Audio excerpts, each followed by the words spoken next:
السلام عليكم ورحمة الله وبركاته، عاملين ايه؟ اتمنى تكونوا بخير. بصوا، احنا النهارده معانا تجربتنا في فندق الفنار، وكان معايا الجست دلوقتي كنا بناخد رايهم بالنسبه للرحله كلها كانت عامله ازاي، واتمنى باذن الله كده يكون تقييم بتاعهم على خير.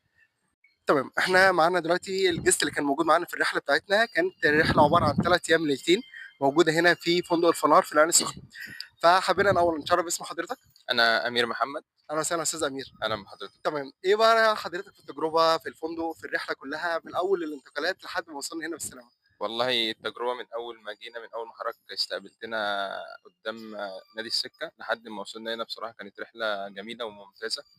ولما جينا الفندق بصراحة أنا اتفاجئت بالفندق، يعني أنا كنت يعني كان بسبب سعر الرحلة كان قليل، فكنت مفكر الفندق مش هيبقى أفضل حاجة، تمام. بس طلع بصراحة يعني كقيمة مقابل سعر والله ببلاش يعني بصراحة. طيب الحمد لله. طب الأوضة إيه رأيك فيها بالنسبة للمكان، الخدمات اللي موجودة في جواها؟ والله الفندق ممتاز وكل حاجة ممتازة فيه، وحتى الأوض نضيفة جدًا بصراحة. وفي حاجة لفتت انتباهي في الأوضة، يعني دي اتفضل. ما بتحصلش في فنادق، يعني لقيتهم حاطين sticker كده على الحيطة على سقف الفندق بتاع القبلة، بتاع القبلة، تمام. اتجاه القبلة، فدي ما باشوفهاش في فنادق عمومًا، فبصراحة دي حاجة جميلة جدًا من الفندق والله بصراحة. والله أنت شرفتني جدًا، وكنت سعيد بيك أنت والأسرة، أهلًا وكنت من بحضرتك، الناس المحترمة اللي كانوا معايا في الجروب، ربنا يبارك فيك. ودايمًا كده مشرفيني رحلات إن الإسلام شاء زي الترى. الله مش آخر مرة، وربنا يكرمك ويوفقك بإذن الله. شكرًا جدًا لذوقك مرة حبيبي تانية، شكرًا الله جدًا ليك. يخليك. تمام، إحنا لسه بناخد تقييم بالنسبة للعملا دلوقتي بخصوص الرحلة. فدلوقتي معانا مدام ناهد هتذكر بالنسبة ناخد بقى تقييمها بالنسبة للرحلة كلها كانت عاملة إزاي، التجربة من أول المواصلات لحد ما وصلنا الفندق، لحد ما رُحنا بورتو، لحد ما رجعنا بالسلامة بإذن الله. إحنا طبعًا لسه في الفندق هنبدأ نتحرك كمان شوية، فرأي حضرتك بقى في الرحلة كلها؟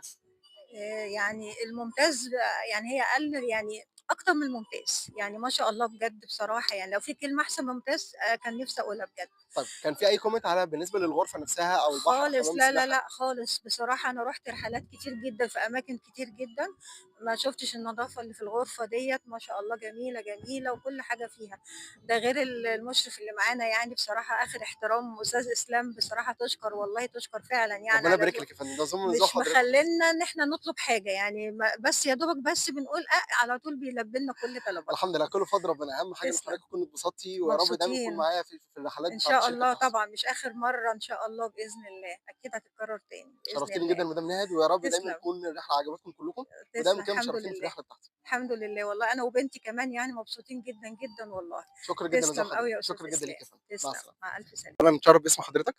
أسامة الكيلاني. تمام. تمام يا مستر أسامة، إيه رأي حضرتك بالنسبة للرحلة كلها؟ أنت طبعًا كنت مشرفني في الرحلة اللي هي كانت يوم الخميس، والعودة النهارده بإذن الله يوم السبت. إيه رأيك في الأوضة؟ إيه رأيك في التنظيم من أول ما ركبنا حضرتك العربية أول لحد مرة هنا؟ أول مرة أطلع مع حضرتك، الدنيا إن شاء الله تمام، تمام. وإن شاء الله تتكرر تاني.